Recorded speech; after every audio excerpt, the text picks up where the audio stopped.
canyon, that's where I long to be, with my three good companions, just my rifle, pony and me. Bonjour à toutes et à tous, ou bonsoir, ça va dépendre de l'heure à laquelle vous allez découvrir cette nouvelle émission. Aujourd'hui, nous allons parler d'un film qui est sorti en salle. Alors, nous sommes le 14 décembre, date à laquelle on enregistre cette conversation. Le film est sorti le 8 décembre, donc la semaine dernière. C'est un film qui s'appelle L'homme qui penche. Et les auteurs du film sont là, c'est-à-dire donc Marie-Violaine Brincard et Olivier Dury. Merci beaucoup d'avoir accepté cet entretien alors que le film est déjà sorti. Je suis vraiment reconnaissant. Et avant cela, je voulais vous demander déjà comment vous vous sentez, et puis surtout le film, comment ça se passe actuellement. Est-ce que dans combien de salles à peu près il a été distribué, et puis surtout voilà comment ça se passe actuellement le film, la réception du film. Je serais assez curieux de savoir. Ça se passe bien. Ça se passe bien dans assez peu de salles. Donc, on a eu quelques projections à Marseille, à Port-de-Boueux. Et là, il est au Saint-André-des-Arts depuis mercredi dernier, pendant, on espère, encore un peu de temps.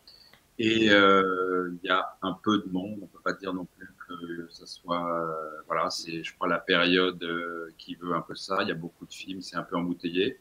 Mais nous, on a fait deux projections débat au Saint-André, et ça s'est plutôt bien passé. Enfin, le film a plutôt un bon accueil, ou un très bon accueil, donc on est assez content. Après, bien sûr, enfin, on aurait adoré qu'il soit dans beaucoup plus de salles et tout ça, mais bon, voilà, c'est la période, et puis aussi sans doute le genre de film, voilà, qui fait ça. Donc, tout ça dit, on est assez content. Très content.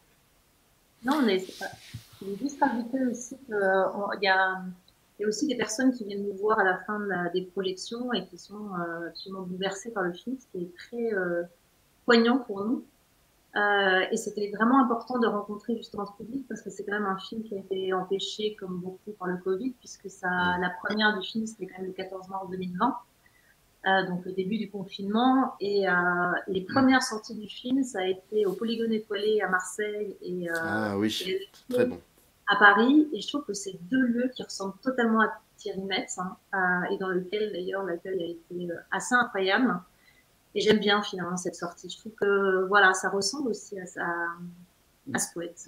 Donc on continue notre rencontre avec lui, je crois. Ah oui, le Polygone étoilé, Katabiassine, c'est un lieu magique, extraordinaire.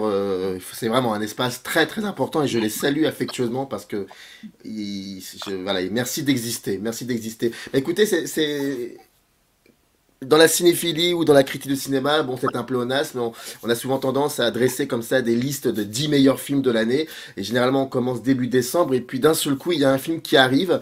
On s'y attendait pas, et qui émerge comme ça. Et moi, me concernant, c'est votre film, c'est L'homme qui penche.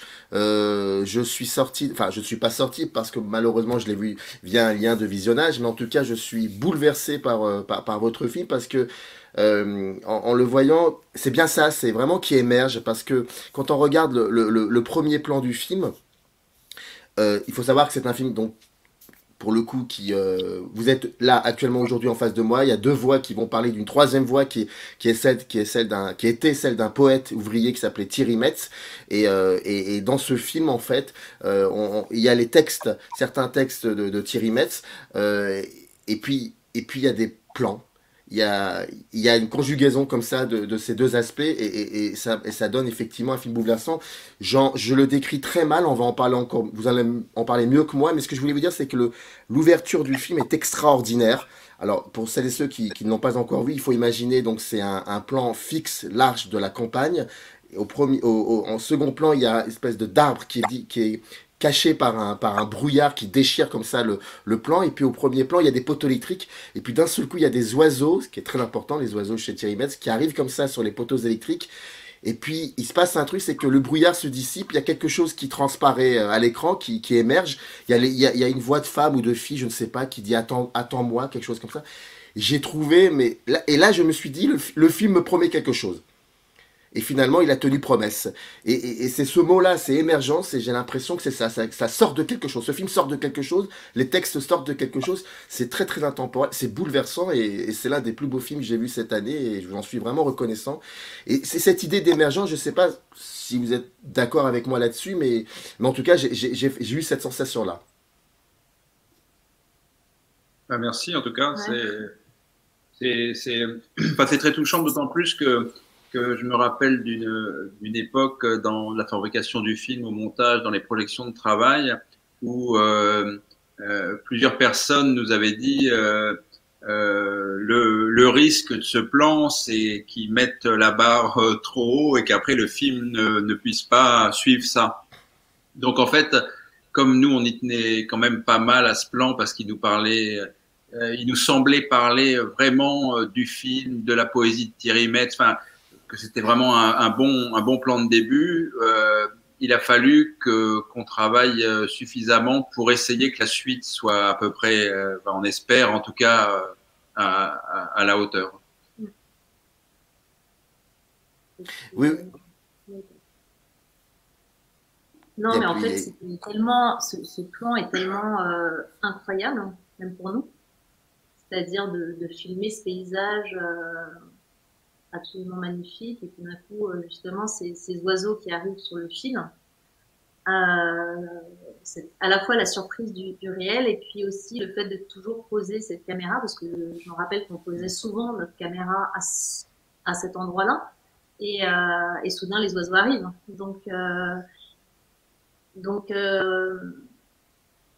ce plan était essentiel en fait. Et c'est aussi quelque chose de notre façon de faire, peut-être parfois un peu en général, mais en tout cas en particulier pour ce film, c'est-à-dire d'aller chercher ce genre de choses sans bien sûr savoir si on va le trouver ou pas. Enfin, il n'y a pas de dresseur d'oiseaux ni quelqu'un qui contrôle le brouillard. Donc c'est juste c'est le genre de choses qu'on fait beaucoup, c'est-à-dire qu'on refilme, on refilme, on y retourne à un autre jour, une autre lumière, un autre temps. Et parfois, il y a ces espèces je sais pas, de petits miracles qui adviennent. Et moi, j'aime à croire que c'est parce que on y est allé plein de fois qu'ils arrivent en fait. oui, j'allais vous dire que j'étais pas d'accord avec vous en fait. Je suis pas d'accord pour l'histoire du miracle. Je pense que c'est faux, c'est entièrement faux. C'est parce que vous avez vu, vous voyez quelque chose, et c'est ça aussi, c'est que je suis désolé d'être dans l'éloge, mais c'est pas grave, il faut le faire. C'est que on a tendance à parfois, quand on voit ce genre de film, on a tendance qui est noyé. Et vous l'avez très bien dit, Olivier, qui est noyé par à peu près 15 à 20 films qui sortent par semaine. C'est ahurissant, et on oublie parfois que le cinéma, bah, ça doit être ça en fait, c'est-à-dire la durée, le temps. C'est quel est le temps que vous devez prendre pour regarder le monde. Et c'est ça qui est très beau, c'est qu'on a oublié, on oublie parfois que le temps est très important au cinéma pour regarder le monde. Et le monde est tellement surprenant, et j'ai l'impression que la nature à ce moment-là vous a remercié de peut-être de l'avoir bien vu en amont avant de faire ce plan. Elle nous a remercié de lui avoir accordé du temps. Exactement. Alors, ce qui est incroyable quand on voit un film de cinéma, c'est que quand on en sort, on apprend toujours quelque chose. Et là, pour le coup, je l'avoue honteusement, je ne connaissais pas du tout Thierry Metz, sa vie, ses poèmes. Et après, bien évidemment, le film, bon, on va chercher, on va regarder. D'ailleurs, il y a une très bel article de Frédéric Strauss dans Télérama qui dit qu'après le film, on a envie de connaître un peu plus, on a envie de le hors-champ du travail. Et c'est vrai. Et quand il y a donc les textes de Thierry Metz qu'on lit, mais qu'on entend aussi dans le film, je crois d'ailleurs que c'est votre voix, Olivier, dans le Oui. film, c'est bien ça. On va parler après de la voix off. Mais donc quand on entend les textes, on se dit, mais c'est impressionnant parce que les textes en eux-mêmes sont des propositions sonores et visuelles. Mais à côté de cela, il y a aussi vos propositions sonores et visuelles. Comment on fait pour cohabiter déjà avec des textes qui sont déjà forts, qui ont des images? Ouais, c'était une vraie question pour nous depuis le départ, parce on a d'abord découvert donc ces textes, hein, et on était d'ailleurs assez intimidés parce que très vite on a eu envie de faire un film autour à partir des poèmes de Thierry Metz. Et justement, ils ont à la fois une puissance évocatrice incroyable. Donc c'est ce que vous dites par rapport au son et aux images. Et il raconte aussi des histoires. Donc, et nous, on fait un cinéma qui est très immersif aussi. Donc, comment, en fait, fallait trouver cet équilibre entre du cinéma presque direct, en tout cas, par exemple, sur le chantier ou dans le centre psychiatrique du Cadillac, et en même temps, réussir à entendre cette poésie. Et vous avez parlé de temps, et je crois qu'on a mis aussi beaucoup de temps à essayer de faire dialoguer les deux. Et parfois, il y a par exemple, aussi des plans du film qui restituent l'ambiance d'un poème qu'on n'a pas mis dans le film, par exemple.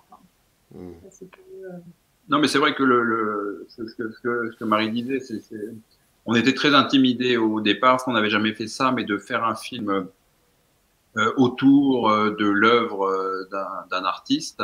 Et donc, c'est vrai qu'on a beaucoup passé de temps, on a beaucoup réfléchi, et donc on s'est dit la seule possibilité, c'est d'essayer de créer un espace, donc celui du film, qui permettrait à Thierry Metz et à nous de se rencontrer. Voilà, c'est-à-dire même si on est allé bien sûr filmer ce qu'il avait vu, enfin en tout cas ce qu'il aurait pu voir dans ces lieux de travail ou d'habitation, on les a regardés avec nos yeux. Et donc l'idée, elle a été de trouver le moyen que ça puisse dialoguer ensemble. Et après, enfin, je veux dire peut-être on en parlera plus tard, mais la relation texte et image et son, c'est quelque chose qui s'est beaucoup fabriqué au montage. C'est-à-dire que nous, on a lu et relu indéfiniment bien sûr les textes de Thierry Metz. On a rencontré sa famille, sa femme, les enfants, ses éditeurs, enfin tous les gens qu'on a pu rencontrer pour échanger avec eux. Et après, par contre, quand on allait filmer, on n'allait pas filmer avec les textes. Enfin, on était bien conscient que l'écueil le plus évident, c'était d'illustrer, enfin de vouloir illustrer ou même de le faire malgré nous les textes. Donc on se disait surtout quand on part filmer sans rien. Les textes, ils nous habitent, ils sont dans notre tête, mais on va regarder ce que nous on voit. Et après, on va chercher à trouver les correspondances qui nous paraissent justes. Mais c'est drôle enfin c'est drôle quand vous dites Olivier que c'est ce que vous voyez. Mais par exemple alors il faut savoir que dans le film il y a plusieurs lieux. Enfin, j'allais dire le chantier. Le chantier, c'est pas le chantier dans lequel travaillait Thierry Metz, mais en tout cas, il y a une histoire de chantier. Donc, on voit un chantier, on voit des hommes qui sont en train d'y travailler, un chantier en construction. Puis après, il y a un centre hospitalier, un hôpital psychiatrique. On en parlera après de cela, mais sur le chantier par exemple, donc on voit tous ces hommes et finalement à un moment n'importe quel spectateur, j'imagine, en tout cas moi, j'étais là à me dire mais à quoi il ressemblait réellement? Est-ce que ça serait lui ou est-ce que ça serait lui ou est-ce que ce serait lui? Et puis il y a un moment je me suis dit est-ce que ce serait pas celui plutôt qui les regarde, donc c'est-à-dire la caméra? Est-ce que finalement le stylo, l'écriture est devenue une caméra pour Thierry Metz, et en fait c'est comme si c'était lui qui les regardait et avec ce texte et sa propre voix entre parenthèses. Ça, je crois que c'est aussi c'est ce que disait Olivier tout à l'heure, nous on est vraiment à force de relire les textes et en particulier on entrait en fait dans les pages, que ce soit celle de L'homme qui penche ou celle du journal d'un manœuvre. Donc après, c'est évidemment un chantier imaginaire qu'on a cherché, mais il y avait cette idée, par exemple, même dans le recueil cette idée de transformation en fait d'un chantier de terre à un chantier de pierre.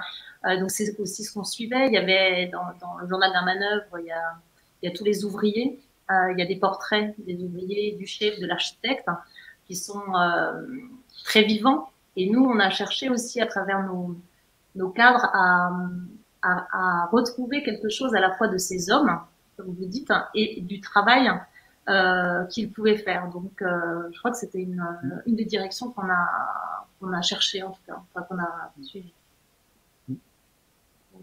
Mais c'est un peu étrange parce qu'il y a on a fait une avant-première à Agen, donc à côté où il a vécu la majeure partie de sa vie, et il y avait donc pour le coup pas mal de gens qui avaient connu Thierry Metz dans la salle. Et il y a un de ses anciens amis qui nous a fait ce compliment très beau, mais un peu, enfin, qui est pas très loin de ce que vous avez dit tout à l'heure. Il dit c'est rigolo, j'ai comme l'impression de voir à travers les yeux de Thierry Metz. Donc c'est un très joli compliment, mais je sais pas, je sais pas très bien quoi en faire, si ce n'est peut-être de me dire qu'on a regardé, il nous a permis à travers ces textes à regarder avec cette attention-là en fait. Voilà. Mais d'ailleurs, Thierry Metz, ça représenterait quoi pour vous, finalement? Le film le dit, la réponse est dans le film, mais j'aimerais bien vous l'entendre dire. C'était, les écrits de Thierry Metz, selon vous, disaient quoi des années 90? Parce que c'est une écriture, enfin, ces livres ont été pour la plupart édités dans les années 80. Il est mort le 16 janvier 97. Bah, malheureusement, il s'est suicidé à cette date-là. Bah, je pense qu'on va en parler aussi après. Mais ça représentait quoi pour vous? Qu'est-ce qui a fait qu'à un moment, il y a eu un déclic et que vous aviez eu envie d'y aller et l'accompagner et de filmer tout cela? Il y a cette écriture, évidemment. C'est la rencontre avec ce texte déjà d'un grand écrivain incroyable. Il y a aussi, évidemment, les habitants de ces recueils. C'est-à-dire que on s'est dit, nous, dans nos films précédents, que ce soit Olivier a fait un film qui s'appelle Mirage sur les exilés.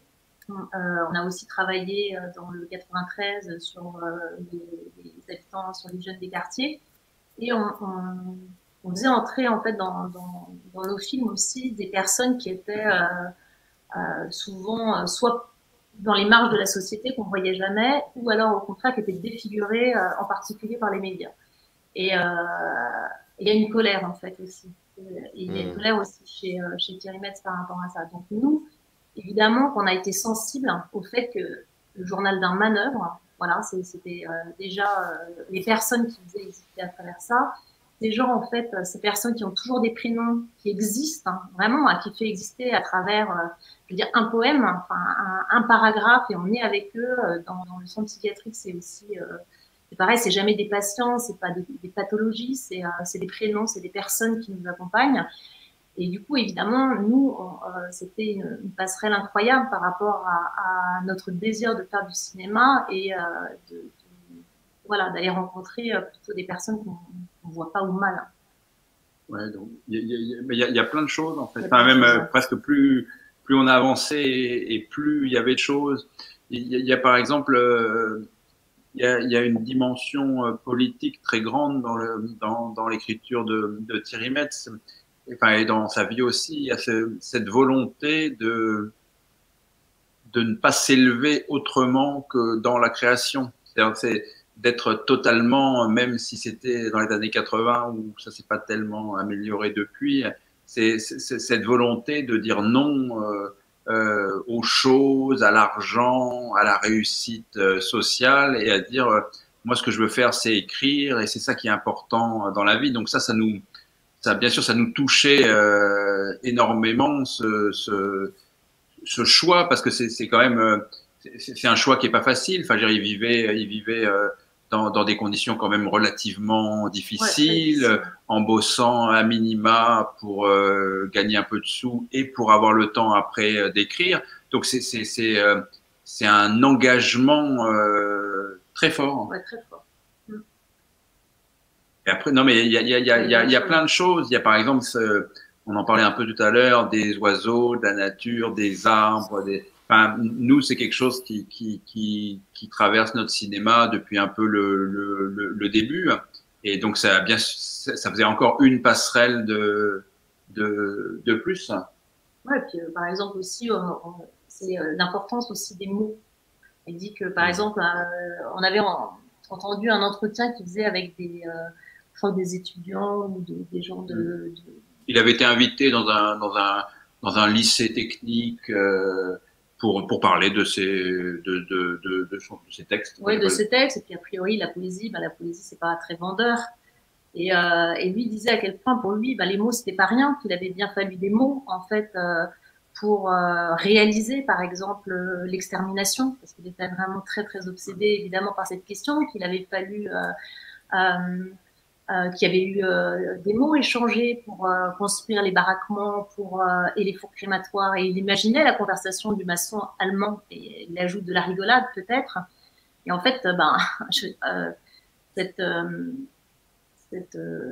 ce souci en fait des mots, du langage et de cette importance-là pour nous aussi, c'est à l'époque actuelle. En plus, c'est tellement flippant et angoissant justement cette désertion du langage que ça aussi, on a eu envie de retrouver. Moi, je trouvais ça génial. En fait, c'était tellement fort quand on était avec Thierry Metz et pendant toute la préparation du film, on était tout le temps dans la poésie, dans des textes poétiques.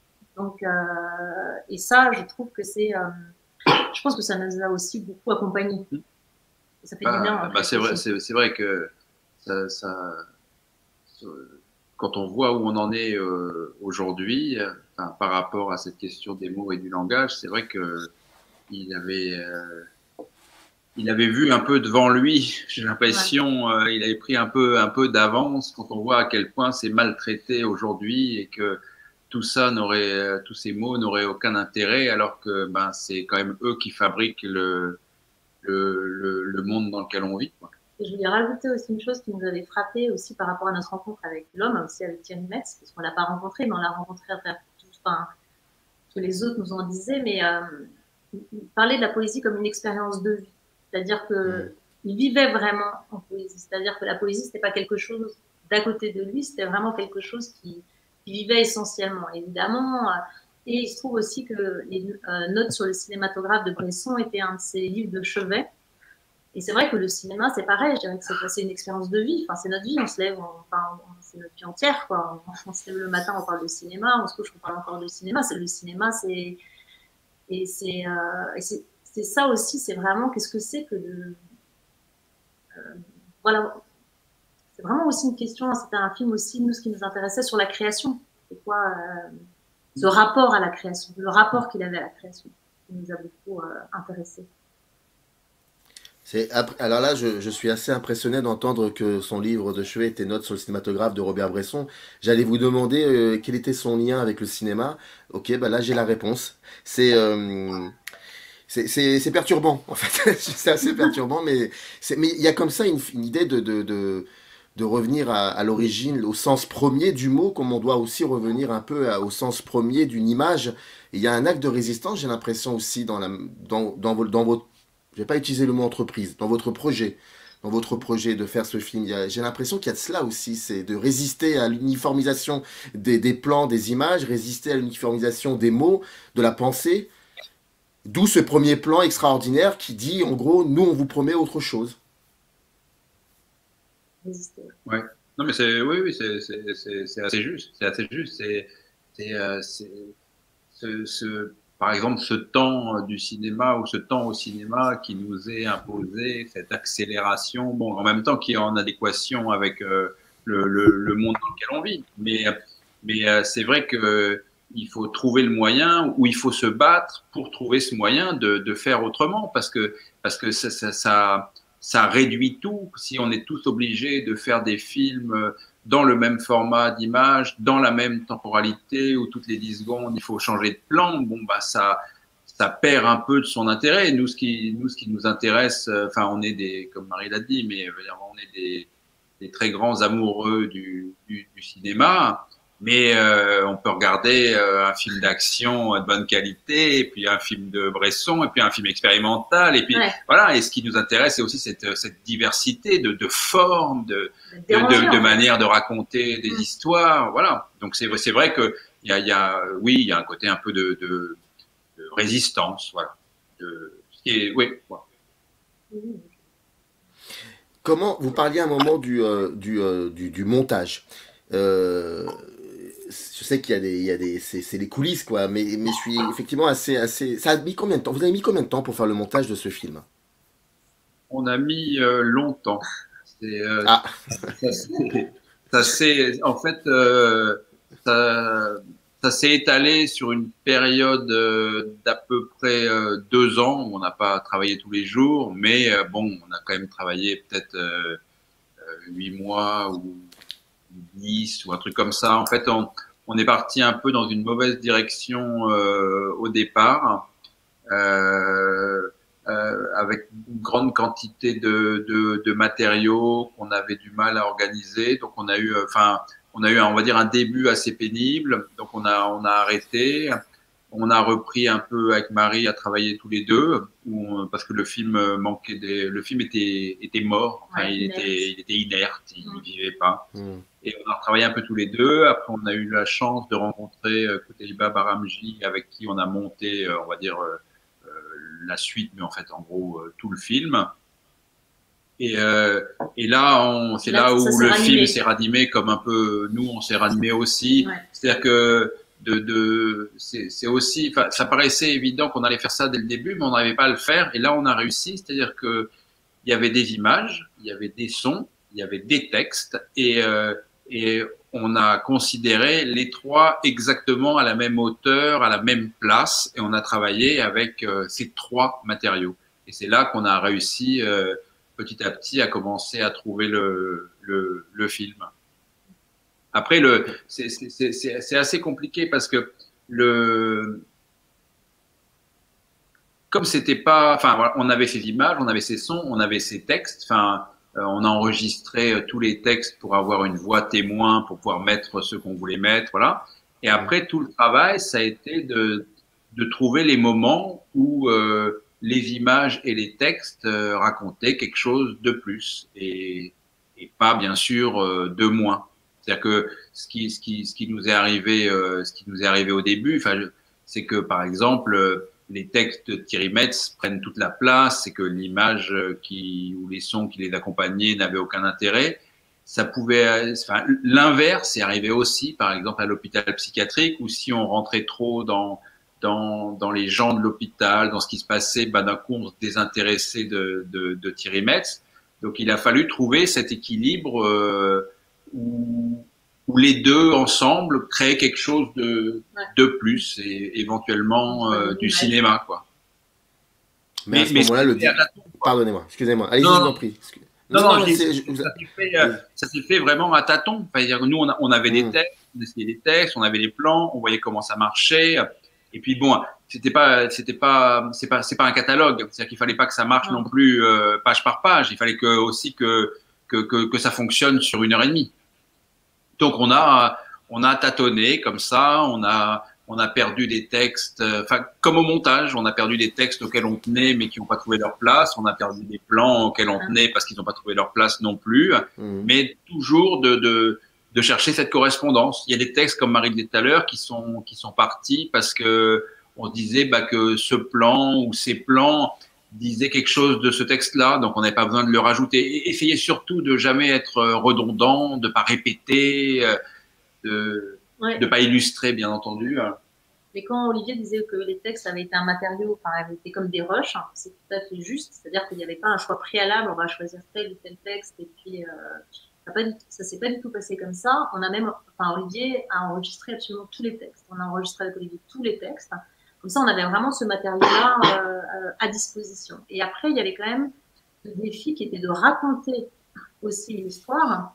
Donc, à partir de ces textes, il fallait aussi on entre avec lui au chantier, que ça nous parle évidemment de cette expérience ouvrière, de l'amour, des enfants, du deuil de l'enfant perdu, de la séparation, de l'alcool, il y avait tout ça à raconter à partir de ces textes aussi. Donc, il y avait, c'est pour ça qu'il y avait à la fois une trame, il y avait aussi chaque recueil qui nous dictait un peu sa forme, parce que les recueils sont quand même relativement différents, même si certains s'appellent. Et donc c'est aussi tout ce travail. C'est pour ça que ça a été très long le montage, en fait, aussi. Ça me rappelle, il y a un plan comme ça je pense que c'est pendant le chantier. Oui, c'est pendant le chantier. C'est un plan qui est très très court, mais que je trouvais extraordinaire et qui m'a permis peut-être à ce moment-là, non pas d'entrer dans le film parce que j'étais entré dès le début, mais peut-être d'imaginer un peu le rapport physique qu'entretenait Thierry Metz avec les détails du quotidien qui sont finalement poétiques. Il y a deux hommes sur une espèce de petite montagne de cailloux, de petits cailloux, puis il y en a un des deux qui se lève et l'autre qui caresse les cailloux. Je trouvais ça extraordinaire. Je me suis dit, bon, voilà, tout est dit dans ce plan. Après, vous savez, les spectateurs prennent un plan qu'ils ont. Mais ce plan-là, je l'ai trouvé extraordinaire. Je me dis, mais pourquoi il fait ça? Et en même temps, on s'en fout de pourquoi. Et il l'a fait, c'est très bien. Et c'est assez passionnant. Vous parliez de tâtonner. Quand vous vous retrouvez dans cette clinique, dans cet hôpital psychiatrique. Là, pour le coup, est-ce que vraiment, là j'imagine que vous avez beaucoup tâtonné parce que le dispositif filmique doit être extrêmement différent que sur le chantier, j'imagine. En fait, on y a passé un mois Ah oui. au centre psychiatrique de Cadillac, une semaine sans caméra. Et on était déjà venus un petit peu avant, juste pour rencontrer un peu l'équipe. Et après, pendant 3 semaines, avec Olivier et notre ingénieur du centre, Philippe Bouvet, qui est vraiment super. Et, et donc là, on a passé évidemment beaucoup de temps sans la caméra qu'avec, à discuter, à s'approcher des gens. Et c'est pour ça ce qu'Olivier disait tout à l'heure, cette expérience humaine était tellement forte. C'est-à-dire qu'en fait, on est entré dans les pages de L'Homme qui penche et on a commencé à filmer nos rencontres, en fait, ce qu'on vivait à l'intérieur. Et c'est pour ça qu'avec ce matériau-là, quand on est rentré, c'était très compliqué. C'est presque comme si on avait adapté notre journal qui penche. Je sais pas comment si c'est clair. Mais après, en fait, c'est pas si différent. On a tendance à appréhender un peu de la même façon le chantier ou l'hôpital ou je sais pas quoi d'autre. C'est-à-dire que on passe, on essaye et en général on réussit à passer beaucoup de temps. On parle aux gens, on explique ce qu'on fait, ce qu'on vient chercher. On essaye d'être dans la démarche la plus transparente possible qu'on va rien voler dans le sens qu'on va rien piquer on est visible, on est au milieu, on est là. Par exemple à l'hôpital psychiatrique, il y a des gens qui voulaient pas être filmés, on les filme pas. Enfin, c'est aussi ce temps et l'explication de notre démarche qui je pense permet que les gens petit à petit nous fassent confiance. C'est aussi beaucoup dans le temps. Quand ils nous voient rester, même sur le chantier, hein, ils disaient mais que vous revenez encore? Bien sûr, on revient encore toute cette semaine, puis la semaine prochaine on va encore revenir parce que ils pensent que on vient, on fait 4 plans, on s'en va et puis c'est fini. C'est la télé, ça c'est la télévision ça. Voilà. Oui, Donc voilà. non, on reste, on est content, on vient, on continue. Le cinéma, on reste le cinéma. Voilà. C'est très godardien, c'est ce que vous venez de dire, c'est intéressant. Pardon, excusez-moi, je vous laisse. Non, mais c'est tout. Donc c'est pas. On était. On est souvent un peu intimidés. Ça fait déjà 2 fois qu'on le dit, mais à l'hôpital psychiatrique, oui, beaucoup. C'est compliqué. Il y a ce truc du pouvoir de la caméra, donc avec des gens en face, on va dire, je sais pas, en difficulté, ou c'était très compliqué. Donc on a vraiment passé, comme dit Marie, énormément de temps avec eux, sans caméra, bien sûr, à parler, à leur expliquer, à leur faire lire ou à lire avec eux des bouts de L'Homme qui penche. Enfin, à la fin, ils savaient tous qu'on faisait un film sur Thierry Betts, qu'il avait passé du temps là, qu'il était poète, manœuvre, voilà. Mais c'est vrai que c'était, on appréhendait beaucoup l'hôpital psychiatrique, puis en fait, ça a été une expérience très très belle expérience au point que on a comme projet de faire un film dans cet endroit. Ah, c'est incroyable. Parce que, pardonnez-moi de faire une connexion, là, d'ouvrir une petite parenthèse, mais quand on voit les images de cinéastes, parfois, souvent, je pense, comme ça, surgissent d'autres images de d'autres cinéastes, on se dit, tiens, il y a des connexions. Et là, ce que vous venez de me dire, ça me rappelle un cinéaste qui, malheureusement, n'est plus de ce monde, qui a disparu il y a quelques mois, qui s'appelait Nazim Djemil, et qui avait fait un film qui s'appelait À peine ombre, où ça a parlé aussi je crois que la clinique Borde. Et j'ai retrouvé beaucoup de cette manière de regarder le monde dans votre film aussi. Donc, enfin voilà, je referme la parenthèse. Juste encore 2 questions. L'avant-dernière question, ce serait sur la voix off. j'imagine que ça a dû être peut-être compliqué pour vous, comment dire, de, de faire en sorte de ne pas trop écraser l'image, ce que l'on voyait à travers votre voix, à travers les textes. Je sais pas comment m'exprimer, mais ça a dû être, à mon avis, ça n'a pas dû être si simple que ça, je pense, de faire cette voix off, que ça ne devienne pas forcément illustratif, voilà, de ce genre-là. Parce que je l'ai trouvé très délicate, cette voix off, très, je sais pas comment vous l'expliquer, mais je l'ai trouvé, oui, pour le coup, qui n'écrasait pas l'image, et qui était aussi, et ça devenait un élément de mise en scène, la voix. Elle était très apaisante, très délicate. Je- oui, c'est un élément de mise en scène. Je trouvais que c'était un très bel élément de mise en scène. Mais en fait, ça a été, c'est pareil. On avait fait donc une voix témoin, qui était la voix d'Olivier, mais on pensait qu'on allait prendre quelqu'un, sans doute un comédien, pour interpréter cette voix. Et on a rencontré, donc au bout d'un moment, enfin à la fin, hein, presque à la fin du montage, on s'est posé la question de savoir qui pouvait interpréter cette voix, et on a rencontré quelques comédiens à qui on a proposé quelques textes qu'on faisait lire, et on trouvait ça très bien sur le moment, et on les mettait sur nos images, et ça ne fonctionnait pas. Et en fait, ça ne fonctionnait pas, je pense, tout simplement parce que ces textes-là, qui nous habitent depuis tant d'années, Hmm. donc chaque mot, je crois que chaque mot appelle une image, appelle une expérience, enfin, il disait quelque chose. On savait que, je sais pas, ce mot-là, c'était ce paysage-là, ou quelqu'un nous avait raconté une anecdote. Donc en fait, chacun de ces mots pour nous avait un certain poids. Et comme vous venez de le dire, on voulait surtout pas que ça soit joué. Et comme Hmm. c'était surjoué.